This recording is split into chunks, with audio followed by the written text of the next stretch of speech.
नमस्कार विद्यार्थी मित्रांनो, परत एकदा मी तुमच्या सर्वांचं खूप खूप स्वागत करतोय. विद्यार्थी मित्रांनो, आज आपल्याला स्टँडर्ड 8 सब्जेक्ट जनरल सायन्स यामधला chapter number 3 force and pressure या चॅप्टरला आज आपल्याला सुरुवात करायची आहे. या चॅप्टरमध्ये आपल्याला कोणकोणत्या घटकांचा अभ्यास करायचा आहे ते एकदा आपण पाहून घेऊया. सर्वात आधी आपल्याला आजच्या लेक्चरमध्ये ज्याचा अभ्यास करायचा आहे ते आहे contact and non contact forces, then balance forces and unbalance force. त्याच्यानंतर या चॅप्टरमध्ये आपल्याला ज्याचा अभ्यास करायचा आहे ते आहे inertia, pressure, buoyant force, Archimedes principle, density and relative density. हे सर्व कंटेंट आपल्याला या पाठामध्ये पाहायचे आहेत. आज या पहिल्या लेक्चरमध्ये आपल्याला ज्याचा अभ्यास करायचा आहे ते आहे contact and non contact forces. तर चला करूया आपल्या आजच्या या पहिल्या लेक्चरला सुरुवात. Chapter number 3 force and pressure. What in by force? Force म्हणजे नेमकं काय? मराठीमध्ये जर आपण या चॅप्टरचं नाव जर पाहिलं तर याला बल व दाब, फोर्स म्हणजे बल आणि प्रेशर म्हणजे दाब. आता याच्यापैकी फोर्स म्हणजे काय, तर फोर्सचा अभ्यास तुम्ही 7th स्टँडर्डमध्ये केलेला आहे आणि त्यावरूनच त्यांनी तुम्हाला काही प्रश्न विचारलेले आहे. Can you recall? थोडे आठवा याच्यामध्ये. What is force? The force is push or pull upon an object that change the state of rest or of uniform motion of body. Force एक ओढणे किंवा ढकलणे अशा एखाद्या वस्तूला ज्यामुळे तिची जी परिस्थिती असेल ती जर मोशनमध्ये असेल तर तिला आपण स्टॉप करू शकतो, जी जर रेस्ट पोझिशनमध्ये असेल तर तिला आपण मोशनमध्ये करू शकतो, जिचं आपण डायरेक्शन चेंज करू शकतो, याला फोर्स असं म्हटलं जातं. Okay. Then what in by pressure?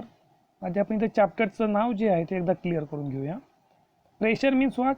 The force in a per unit area. एखाद्या विशिष्ट भागावर अप्लाय केलेला फोर्स म्हणजेच प्रेशर. याचा अभ्यास आपल्याला चॅप्टरमध्ये करायचा आहे, तेव्हा तुम्हाला डिटेलमध्ये समजून जाईल. आता सेकंड इथे आपल्याला त्यांनी दिलेला आहे Newton's first law of motion. याचासुद्धा अभ्यास तुम्ही 7th स्टँडर्डमध्ये केलेला आहे. न्यूटन्सचे 3 लॉ हे मोशनच्या संदर्भात आपल्याला पाहायला मिळतात, ज्याच्यामध्ये Newton's first law of motion, Newton's second law of motion आणि Newton's third law of motion. त्यापैकी न्यूटन्स फर्स्ट लॉ ऑफ मोशनचा अभ्यास तुम्ही 7th स्टँडर्डमध्ये केलेला आहे.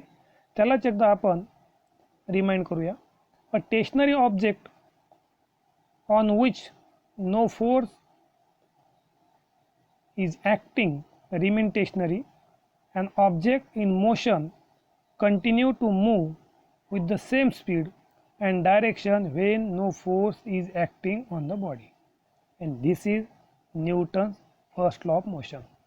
बघा, स्थिर वस्तूवर बल कार्यरत नसेल तर ती स्थिरच राहते आणि गतिमान वस्तूवर बल कार्यरत नसेल तर ती त्याच वेगाने व दिशेने सतत पुढे जात राहते. आता इथे सर्वात महत्त्वाचा इथे प्रश्न असा पडलेला असेल की न्यूटन फर्स्ट लॉ जो आहे यांच्या म्हणण्यानुसार जर एखाद्या वस्तूवर जर कोणत्याच प्रकारचा फोर्स जर अप्लाय होत नसेल तर ती वस्तू रेस्ट पोझिशनला असेल, म्हणजे स्थिर जर असेल तर ती स्थिरच राहील, मग कितीही काळ ती स्थिर राहील. आणि जर एखादी वस्तू जर गतिमान असेल आणि तिच्यावर जर कोणत्याच प्रकारचा फोर्स जर अप्लाय होत नसेल तर ती वस्तू त्याच डायरेक्शनला आणि त्याच स्पीडनी कंटिन्यू आपल्याला सतत पुढे जाताना दिसेल. याचा अर्थ असा की फोर्स जर अप्लाय झाला नाही तर वस्तूची जी कोणती पोझिशन असेल ती चेंज होणार नाही. आता इथे तुम्हाला एक प्रश्न पडलेला असेल की जेव्हा आपण एखादा बॉल एका ठिकाणावरून दुसऱ्या ठिकाणी ढकलतो मग त्याच्यावर कोणता फोर्स अप्लाय होतो की जेणेकरून तो काही वेळानंतर किंवा काही अंतर पार केल्यानंतर थांबतो. तर याच्यावर सर्वात मोठा जो बॉल जो आहे, बॉल आणि जमीन यांच्यामध्ये फ्रिक्शनल फोर्स जो आहे त्या फ्रिक्शनल फोर्समुळे त्याची गती हळूहळू कमी होते आणि एका स्टेजला तो बॉल एका विशिष्ट ठिकाणी गेल्यानंतर थांबलेला आपल्याला दिसतो. And this is the Newton's first law of motion. आता आपल्याला या चॅप्टरच्या मेन पार्टला सुरुवात करायची आहे. या चॅप्टरमध्ये आपल्याला आजच्या लेक्चरमध्ये ज्याचा अभ्यास करायचा आहे that is the contact and non contact forces. आता याला मराठीमध्ये आपण संपर्क व असंपर्क बल असं म्हणतोय. आता कॉन्टॅक्ट फोर्स कोणाला म्हणायचं आणि नॉन कॉन्टॅक्ट फोर्स कोणाला म्हणायचं तो भाग आपण समजून घेऊया. सर्वप्रथम यांनी आपल्याला 3.1 व्हेरियस ॲक्शन इथे दिलेले आहेत. This is the action number first. Look at this. A car moves in a forward direction when a man applied force from behind. ही पहिली इथे ॲक्टिव्हिटी आपण पाहतोय की एक व्यक्ती मोटरला बॅक साईडला ढकलतोय आणि ती जी कार आहे ती आपल्याला समोरच्या दिशेने जाताना दिसते. Second, reluctant dog. That is the second here action. A reluctant dog is being pulled by his master. म्हणजे एक जो कुत्रा आहे तो पुढे येण्यास नकार देतोय आणि त्याला तो एक छोटा मुलगा जो आहे त्याला तो पुल करतोय. Then third picture, a boy playing a football is kicking the ball away. एक मुलगा फुटबॉल खेळतोय आणि त्यांनी आपल्या पायाने त्या बॉलला पुढं जोरात मारलेलं आपल्याला दिसतंय. आता इथे यांनी आपल्याला प्रश्न केलेला आहे, what do you observe from this. यावरून काय आढळते. आता बघा याच्यात काय दिसतं आपल्याला, इथे आपल्याला एक फोर्स अप्लाय होताना दिसतोय. A force acts on a two bodies through and interaction between them. आपल्याला इथे इथे एक फोर्स अप्लाय होताना दिसतोय, पण तो दोघांपासून अप्लाय झालेला पाहायला मिळतो. म्हणजे दोन वस्तूवर एक जर इथं आपण पाहिलं तर इथं दोन आपल्याला पाहायला मिळतात. पहिल्या याच्यामध्ये एक व्यक्ती कार ढकलतोय, दुसऱ्यामध्ये एक मुलगा कुत्र्याला ओढतोय आणि तिसऱ्यामध्ये एक मुलगा बॉलला किक करतोय. म्हणजे दोन वस्तूमधील आंतरक्रिया याच्यामध्ये आपल्याला होताना पाहायला दिसतात आणि त्याच्या सहाय्याने इथे फोर्स अप्लाय होताना दिसतोय. आधी आपण कॉन्टॅक्ट फोर्सचा अभ्यास करून घेऊया आणि नंतर मग नॉन कॉन्टॅक्ट फोर्स पाहूया. म्हणजे हे जे आपण तिन्ही जे एक्झाम्पल पाहिले हे तिन्ही एक्झाम्पल आपल्याला इथे कॉन्टॅक्ट फोर्सचे पाहायला मिळतात. आता आपण आणखी काही एक्झाम्पल याच्यामधले पाहूया. आता याच्यामध्ये मस्क्युलर फोर्स हे सुद्धा कॉन्टॅक्ट फोर्सचं एक्झाम्पल तुम्हाला पाहता येईल. म्हणजे कॉन्टॅक्ट फोर्स म्हणजे नेमकं काय, तर आधी ते आपण क्लिअर करून घेऊया. ज्या आपण जेवढेही ॲक्टिव्हिटीज ज्या पाहिल्या, जेवढे ॲक्शन आपण 3.1 ज्या फिगरमध्ये पाहिल्यात, याच्यावरून आपल्या असं लक्षात येतं की a force is seen to act through a direct contact of object or via one more object, such a force is called contact force. हे सरळ लक्षात घ्या. वस्तूंच्या एकमेकांशी आलेल्या थेट संपर्कामुळे किंवा आणखी एका वस्तूमार्फत आलेल्या संपर्कामुळे जो फोर्स अप्लाय केला जातो त्या फोर्सला कॉन्टॅक्ट फोर्स असं म्हटलं जातं. आता याचे एक्झाम्पल आणखीनही दिलेले आहे आपल्याला. इथे मस्क्युलर फोर्स आहे एक्झाम्पल ऑफ कॉन्टॅक्ट फोर्स. म्हणजे जेव्हा डायरेक्ट कॉन्टॅक्ट येतो, जेव्हा थेट संपर्क होतो आणि जेव्हा डायरेक्ट कॉन्टॅक्टमुळे जो फोर्स अप्लाय केला जातो त्याला कॉन्टॅक्ट फोर्स असं म्हटलं जातं.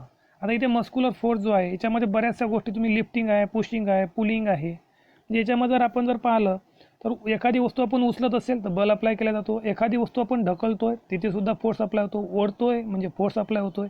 आणि ह्या सर्व ज्या क्रिया आहेत, ह्या सर्व प्रोसेस ज्या आहेत ह्या आपण डायरेक्ट कॉन्टॅक्टच्या सहाय्याने करतोय, डायरेक्ट संपर्काच्या सहाय्याने करतोय आणि म्हणून याला म्हटलं जातं कॉन्टॅक्ट फोर्स. आता आपल्याला सेकंड पाहायचं आहे, that is the non contact force. आता नॉन कॉन्टॅक्ट फोर्स याच्यासाठी त्यांनी काही ॲक्टिव्हिटीज किंवा काही ते पिक्चर आपल्याला दिलेले आहेत. लुक ॲट दिस. आता याच्यामध्ये आपण याचा अभ्यास करूया.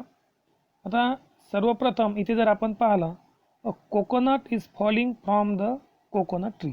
हे पहिलं पीक याच्यामध्ये. सेकंड म्हणजे नारळाच्या झाडावरून नारळ खाली पडत आहे.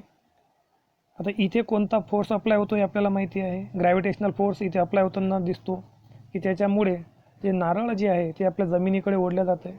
Second one, when a comb, look at this is second one, when a comb gets rub again here, small pieces of paper kept on a table get attracted to the comb. याचा अभ्यास तुम्ही 7th स्टँडर्डमध्ये केलेला आहे. इथे कोणता force apply होतो, that is the electrostatic charge जे आहे ते तयार होतात आणि त्याच्यामुळे इथे इलेक्ट्रोस्टॅटिक फोर्स अप्लाय होताना पाहायला मिळतो. देन थर्ड वन, इथे बघा काही ज्या पिन्स आहेत ह्या मॅग्नेटकडे अट्रॅक्ट होताना ओढताना इथे आपल्याला दिसतात. These are the 3 picture. आता याच्यावरून आपल्या काय लक्षात येतं, म्हणजे iron nails get attracted to the pole of magnet due to the magnetic force. आता इथे जर आपण अभ्यास जर केला तर ह्या पूर्ण ज्या पिक्चर जे आहे याच्यावरून बघा 3.2 मधल्या, the force is applied between the two object even if the two objects are not in contact such a force is called non contact force.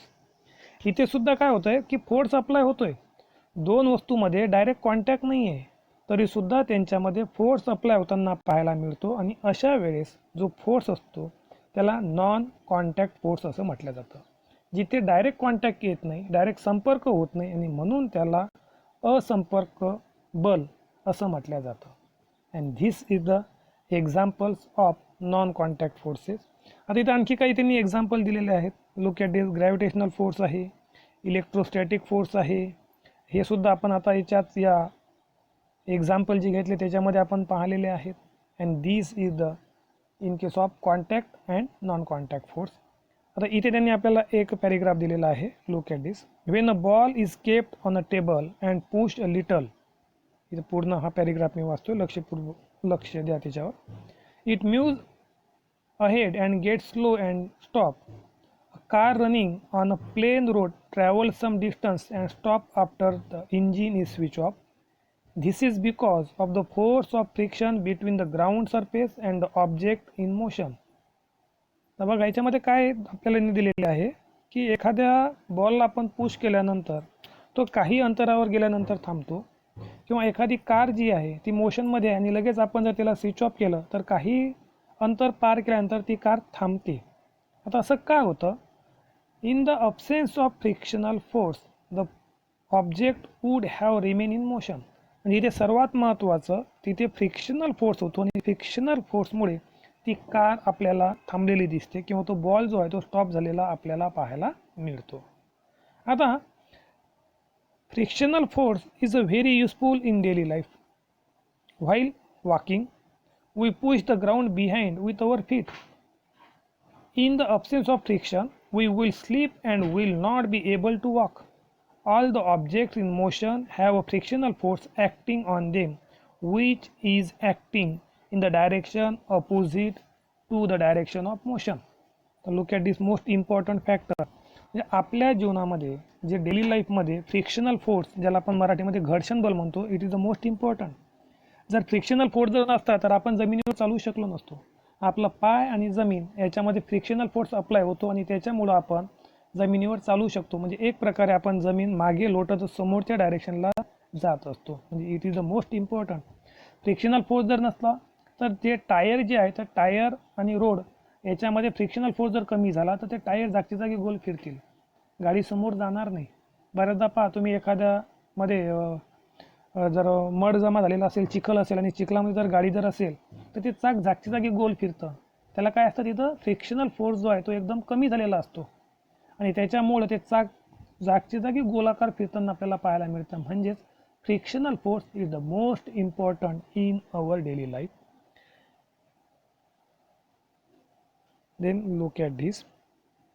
You must have seen that one tends to slip over banana peels on the street. Similarly one can slip due to mud. Both these examples occur due to the reduce friction.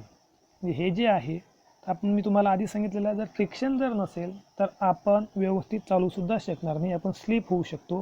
आणि म्हणून friction is the most important factor in our daily life. And this is the in case of frictional force. इथे त्यांनी आपल्याला frictional force explain केलेला आहे. Then here use your brain. Make a list of some. Look at this. Make a list of some more examples in which contact and non-contact forces are applied. Write the types of force. इथे तुम्हाला त्यांनी प्रश्न दिलेला आहे, संपर्क आणि असंपर्क बल प्रयुक्त असण्याची आणखी काही उदाहरणांची यादी करा, आणि कोणत्या प्रकारचे बल आहे ते लिहा. हे तुम्हाला शोधायचे आहेत आणि तिथे तुम्हाला ते लिहायचे आहे. तर याच्यामध्ये एक ॲक्टिव्हिटी त्यांनी आपल्याला दिलेली आहे, दॅट इज द ट्राय दिस. आधी ॲक्टिव्हिटी मी पूर्ण वाचून घेतो आणि नंतर तुम्हाला मी ते एक्सप्लेन करतो आहे. ही पूर्ण जी ॲक्टिव्हिटी आहे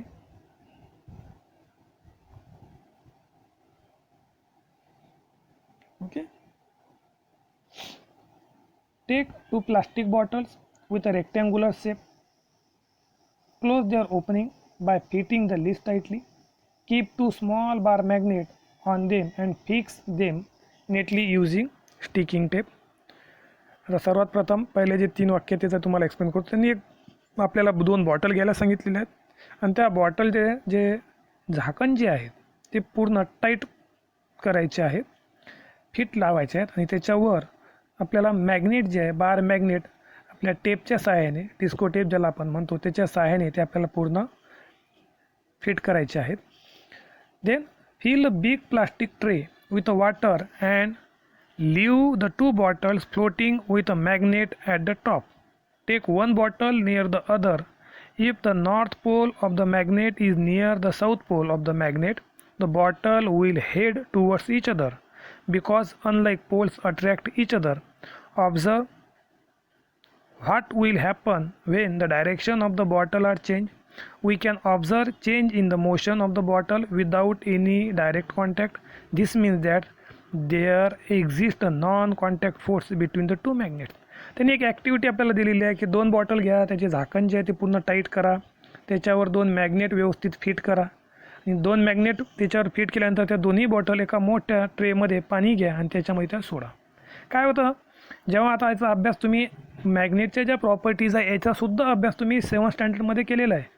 आता याच्यामधल्या मॅग्नेटच्या 2 ज्या मेन प्रॉपर्टीज आहे, opposite pole attract to each other and same pole repel to each other. जेव्हा अपोजिट पोल म्हणजे नॉर्थ आणि साऊथ जे आहे एका ठिकाणी येतील तर ते एकमेकाला अट्रॅक्ट करतील आणि जर सेम पोल म्हणजे साऊथ जर आलेत तर ते एकमेकाला रिपल करतील. म्हणजे सरळ सरळ तुम्ही याचा अभ्यास आधी केलेला आहे. Opposite poles attract to each other and same pole repel to each other. आणि याच्यावरूनच त्यांनी आणखी एक एक्झाम्पल हे जे आहे ते हे आपल्याला नॉन कॉन्टॅक्ट फोर्सचं एक्झाम्पल आपल्याला इथे पाहायला मिळतं. And this activity is based on non contact force and this is that is the contact force and non contact force. त्यांनी इथे आपल्याला एक शेवटची एक प्रश्न दिलेला आहे. Use your brain power. Look at this. काय म्हटलेलं आहे याच्यामध्ये, You have learned about static electricity in the previous standard. Electrostatic force is a non-contact force. To verify this, which experiment will you perform? आता इथे त्यांनी तुम्हाला जे आपण 7th स्टँडर्डमध्ये अभ्यास केलेला आहे स्थितिक विद्युत बल ज्याचा तुम्ही अभ्यास केलेला आहे, तर स्थितिक विद्युत बल हे नॉन कॉन्टॅक्ट फोर्स आहे. हे सिद्ध करण्यासाठी तुम्ही कोणता प्रयोग कराल. आता तुम्ही इथे तुमचा ब्रेनचा यूज करून कोणता एक्सपेरिमेंट तुम्ही देऊ शकता तर त्याचा इथे ॲन्सर लिहायचा आहे. एकदम इझी ॲन्सर आहे, तुम्ही सहज याचा ॲन्सर लिहू शकता. तर विद्यार्थी मित्रांनो, आज आपण या लेक्चर फर्स्टमध्ये ज्याचा अभ्यास केलेला आहे that is the contact force and non contact force. परत एकदा मी याला शॉर्टकट मी तुम्हाला समजावून सांगतो आहे. कॉन्टॅक्ट फोर्स म्हणजे काय, a force that acts through a direct contact of 2 object via 1 more object is called a contact force. असा फोर्स की जो डायरेक्ट संपर्कामुळे अप्लाय होतो त्याला कॉन्टॅक्ट फोर्स म्हणतात. आता याच्यामध्ये पुलिंग, लिफ्टिंग, पुशिंग असे एक्झाम्पल तुम्ही देऊ शकता. आणि नॉन कॉन्टॅक्ट फोर्स म्हणजे काय, the force that acts between the two object even if the 2 objects are not in contact. Force apply होतोय पण दोन्ही वस्तू एकामेकाच्या कॉन्टॅक्टमध्ये डायरेक्ट संपर्क न होता, डायरेक्ट कॉन्टॅक्ट न होता सुद्धा फोर्स अप्लाय होतो. अशा फोर्सला नॉन कॉन्टॅक्ट फोर्स असं म्हटलं जातं. आणि याचे एक्झाम्पल तुम्ही जर पाहिले तर मॅग्नेटिक फोर्स आहे, ग्रॅव्हिटेशनल फोर्स आहे, त्याच्यानंतर इलेक्ट्रोस्टॅटिक फोर्स आहे. And these are 2 main things ज्याच्यामध्ये आज आपण अभ्यास केला आहे, कॉन्टॅक्ट फोर्स आणि नॉन कॉन्टॅक्ट फोर्स. विद्यार्थी मित्रांनो, व्हिडिओचा चांगल्या प्रकारे अभ्यास करा. थँक्यू.